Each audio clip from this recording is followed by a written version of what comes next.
오늘 우리가 나눌 말씀의 주제는 세례예요. 아마 여기 앉아 있는 분들은 다 세례를 받으셨고, 아니면 혹 침례를 받으셨고, 그래서 아마 다 세례증을 가지고 있을 겁니다. 장로교회에서는 이 물 뿌리는 세례를 행하고, 또 침례교나 오순절 계열에서는 몸을 물속에다가 완전히 이렇게 침수했다가 건져내는 그런 방식의 침례를 행하고 있죠.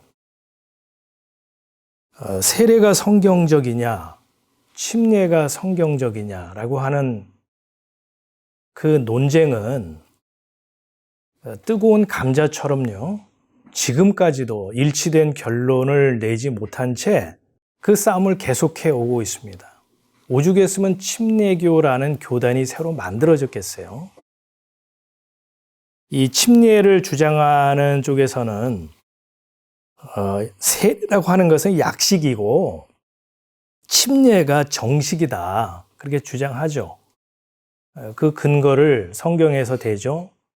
세례 요한이 요단강에서 침례를 베푼 거지 물 뿌리는 세례를 행한 것이 아니고, 예수님도 세례가 아닌 침례를 받으셨다, 이렇게 침례에 대한 주장의 근거를 성경에서 제시를 합니다. 그런데요, 이 침례만을 고집할 경우에는 물이 아주 부족한 지역이거나 가뭄이 심해서 물이 말라버리면 그때는 대략 난감하게 되는 거죠. 그래서 실제 교회 역사를 보면요, 진흙을 이겨가지고 몸에 바르고 그걸 물로 씻어내는 것으로 세례를 대신한 그런 경우도 있고요. 또 극히 드문 경우라고는 하는데, 대야에다가 물을 떠놓고 손을 씻고 세수를 하는 것으로 세례, 침례를 대신한 경우도 역사에 나와 있습니다. 이 세례 혹은 침례라고 하는 이 단어, 헬라어로 이거를 밥티조라고 하거든요. 이 뜻이 뭐냐면 뿌리다, 끼얹다, 적시다, 담그다예요. 우리가 이 단어의 뜻에서 알 수 있듯이 물을 가지고 뿌리든 아니면은 몸을 완전히 물속에 담궜다가 끄집어내든, 밥티조라는 단어는 이 세례, 침례 이런 의미를 다 포함하고 있는 단어이기 때문에 세례가 성경적이냐, 침례가 성경적으로 효력이 있느냐라고 의식의 방법을 가지고 논쟁을 하는 것은요, 그건 시간 낭비일 뿐이라는 거예요. 정말 중요한 것은 뭐냐면 종교 예식의 방법에 있는 것이 아니고 성경이 말하는 세례의 의미가 무엇이냐, 그래서 나는 과연 그 세례를 받았느냐, 그리고 세례 받은 자로서의 그 삶을 살아가고 있느냐가 종교 예식으로서의 방법보다 중요하다는 거예요. 그러면 세례는 무엇일까요? 사도 바울은 세례를 다음과 같이 설명을 했어요. 형제들아, 너희가 알지 못하기를 내가 원치 아니하노니 우리 조상들이 다 구름 아래 있고 바다 가운데로 지나며 모세에게 속하여 다 구름과 바다에서 세례를 받고 다 같은 신령한 식물을 먹으며 다 같은 신령한 음료를 마셨으니 이는 저희를 따르는 신령한 반석으로부터 마셨음에 그 반석은 곧 그리스도시라. 사도 바울은 이스라엘 백성이요, 홍해를 건넌 이 사건을 빗대어서 지금 세례를 설명하고 있죠. 제가 그림을 하나 그렸습니다. 이게 지금 홍해예요. 홍해고 여기는 애굽, 이쪽은 시내산, 그리고 가나안입니다. 가자가 가나안이고 애자가 애굽을 말하죠. 자, 이스라엘 백성들이 애굽에서 빠져나와서 이 홍해를 향해서 지금 가는데 앞에 홍해가 가로막혀 있죠. 이 홍해를 건너야 하나님이 임재하신다고 하는 시내산, 그리고 하나님이 약속하신 가나안 땅에 갈 수가 있는 거죠.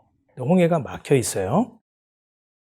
성경에서 애굽이라고 하는 것은 바벨론과 함께 세상을 상징하는 나라입니다. 자, 세상을 상징하는 애굽에서 이스라엘 백성들이 빠져나와 지금 홍해에 요 앞에 서 있습니다. 집결해 있어요. 하나님께서 이 홍해를 가르심으로 바다를 육지처럼 이스라엘 백성들이 건너게 됐죠. 자, 지금 애굽, 즉 세상 쪽에서 바라볼 때, 이 카메라가 여기서 지금 애굽 쪽에서 이 홍해 쪽을 바라볼 때 홍해로 들어가는 이스라엘 백성들의 운명은 어떻게 보일까요? 물에 다 들어가서 물에 빠져 수몰되는, 수장되는 그런 모습으로 보이겠죠? 자, 근데 카메라를 이제 반대편으로 돌려보자고요. 이 가나안 쪽, 이 시내산 쪽에서 홍해를 바라본다면 이스라엘 백성들의 모습이 어떤 모습으로 보일까요? 그렇죠. 물에서 살아나오는 그런 모습으로 보이겠죠. 다시 말해서 애굽에 대해서는 죽은 존재이고 하나님에 대해서는 살아나오는 새 생명의 새 창조된 존재로 보이겠죠. 요걸 지금 사도 바울은 세례라고 지금 말하고 있다는 겁니다. 세상에 대해서는 죽은 존재요. 은혜의 하나님에 대해서는 산자라고 하는 정체성의 변화.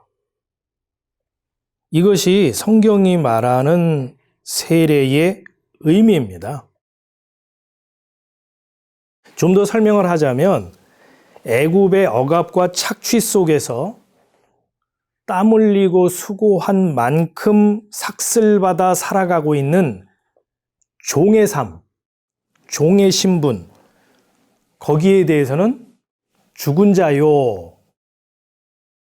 하나님의 인도와 은혜 속에 살아가는 자녀의 신분, 하나님과 부자지간의 관계 속에 살아가는 그 신분을 얻게 된 새 피조물로서의 변화, 그걸 세례라고 한다는 거예요.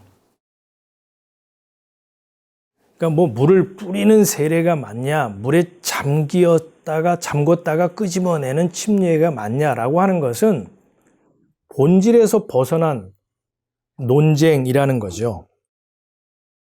사도 바울은 이 홍해 사건을 바다가 육지처럼 변해서 사람들이 건넜다라고 하는 기적으로만 본 게 아니고 이 사건을 세례로 풀이했다는 겁니다. 또한 사도 바울은 신약에요, 예수 그리스도의 십자가와 부활 사건을 세례와 연관지어서 진술하고 있어요. 무릇 그리스도 예수와 합하여 세례를 받은 우리는 그의 죽으심과 합하여 세례 받은 줄을 알지 못하느뇨. 그러므로 우리가 그의 죽으심과 합하여 세례를 받음으로 그와 함께 장사되었나니 이는 아버지의 영광으로 말미암아 그리스도를 죽은 자 가운데서 살리심과 같이 우리로 또한 새 생명 가운데서 행하게 하려 함이니라. 만일 우리가 그의 죽으심을 본받아 연합한 자가 되었으면 또한 그의 부활을 본받아 연합한 자가 되리라. 자, 11절로 건너뜁니다. 시작. 이와 같이 너희도 너희 자신을 죄에 대하여는 죽은 자요 그리스도 예수 안에서 하나님을 대하여는 산 자로 여길지어다. 구약의 홍해 사건, 그리고 신약의 십자가, 부활 사건을 통해서 사도 바울은 세례를 설명하고 있고 해석하고 풀이하고 있죠.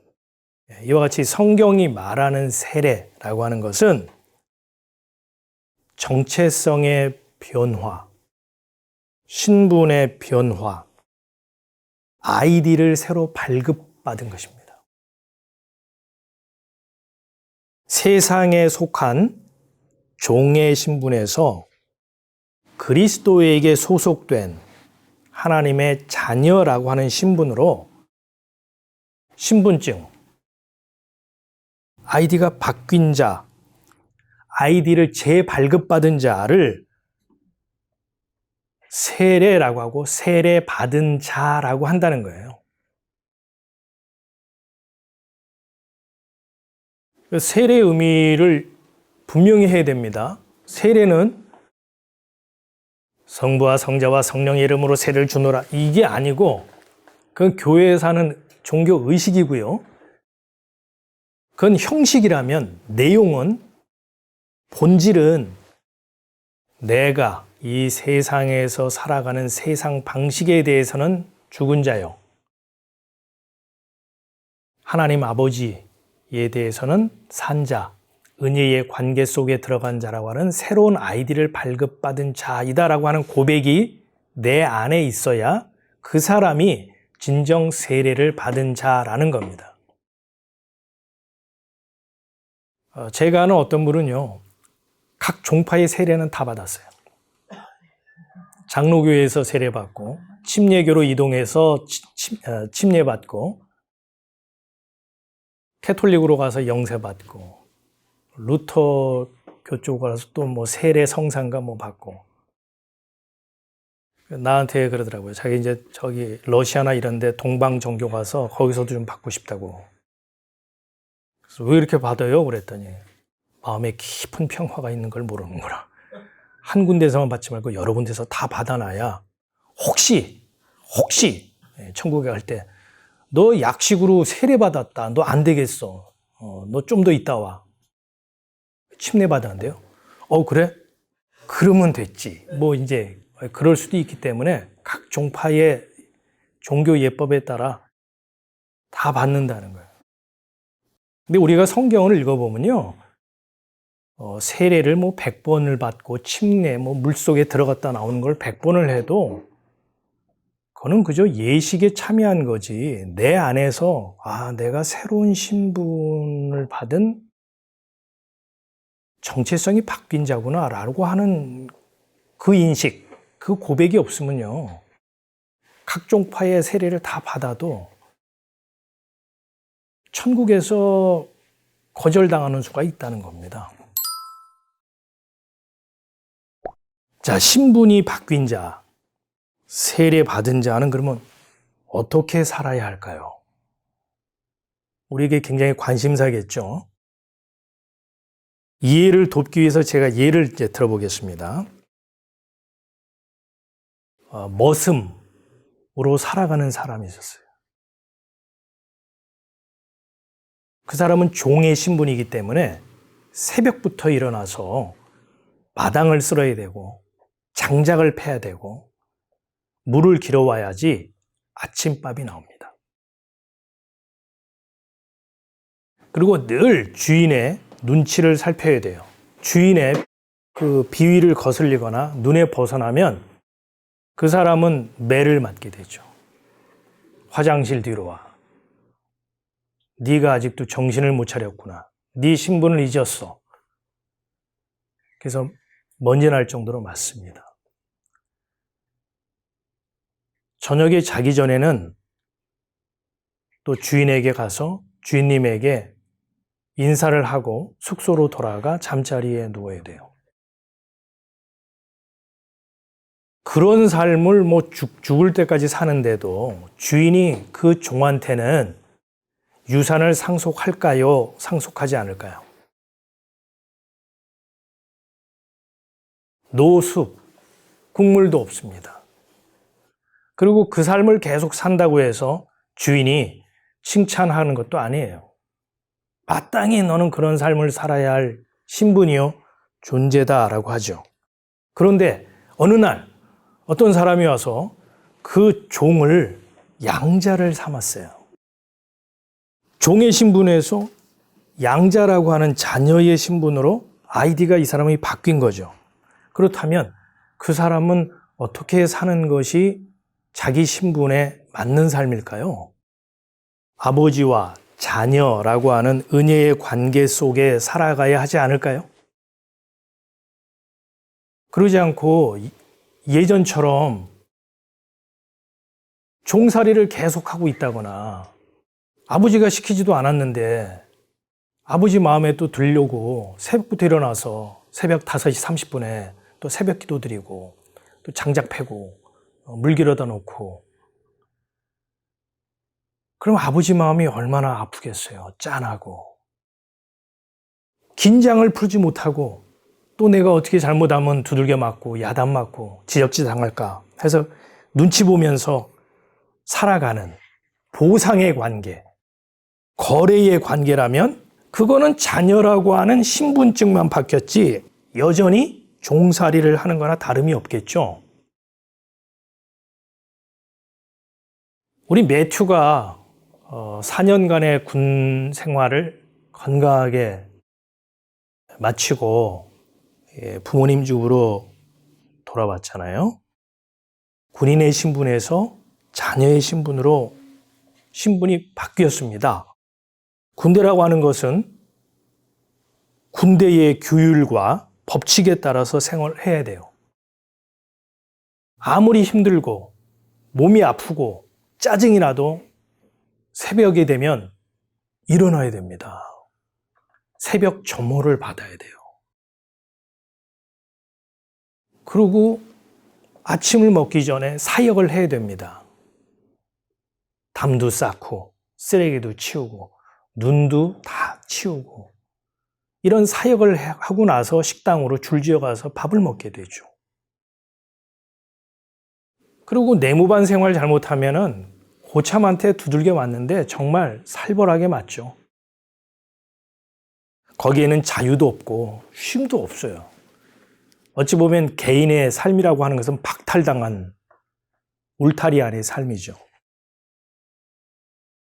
그런 매튜가 군대 생활을 제대하고 이제 집으로 돌아와서 자녀의 신분으로 다시 복귀를 하게 됐어요. 집안에도 질서와 가풍이 있기는 하지만은 가정이라고 하는 것은 모든 긴장이 풀어지는 유일한 안식처 아닙니까?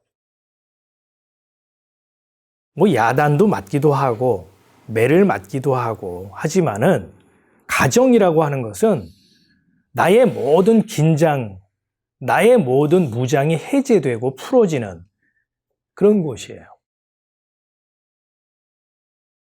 저희 형이 결혼하고 나서 부모님 집에 오면 자는 거예요. 아버지 집에 오기만 하면 자. 그래서 내가 형, 아니 뭐 아버지 집이 여인숙이야? 왜 오기만 하면 잠만 자? 그랬더니 글쎄 나도 모르겠다. 근데 여기 오면 그렇게 모든 긴장이 풀어지고 무장이 해제되면서 그렇게 잠이 온다. 그때는 자러 올 거면 여관비를 내든지 뭐 이런 생각이었는데 말씀을 깨닫고 나니까 아하, 자녀가 아버지 집에 와서 긴장과 모든 삶의 이 무게가 내려지면서 잠이 오는 것, 그거 당연한 거구나. 거기에 굉장한 복음적 메시지가 있었구나라는 것을 제가 나중에 깨닫게 됐죠. 우리 매튜가 아침부터 일어나서 새벽 기도해야 아침이 나옵니까? 매튜가 하루에 성경 5장 읽고 2시간 기도해야 밥이 나옵니까? 그래야 학비를 주나요? 그런 거 아니죠.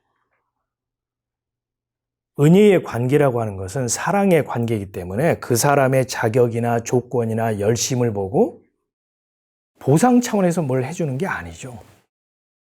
사랑의 관계이기 때문에 그저 선물로 베풀어 주는 거잖아요. 그것처럼 우리의 신분이 바뀌었다, 정체성이 바뀌었다, 세례를 받았다라고 하는 사람의 삶이라고 하는 것은 내가 하나님을 어떤 분으로 인식하고 그 하나님과 어떤 관계 속에 살아가느냐 하는 겁니다. 왜 홍해를 건넌 이스라엘 백성들이 이 약속의 땅 가나안에 들어가지 못하고 이 광야에서 다 죽었느냐? 이 사람들이 윤리 도덕적으로 살지 않았기 때문에 약속의 땅 가나안에 들어가지 못한 걸까요? 아닙니다.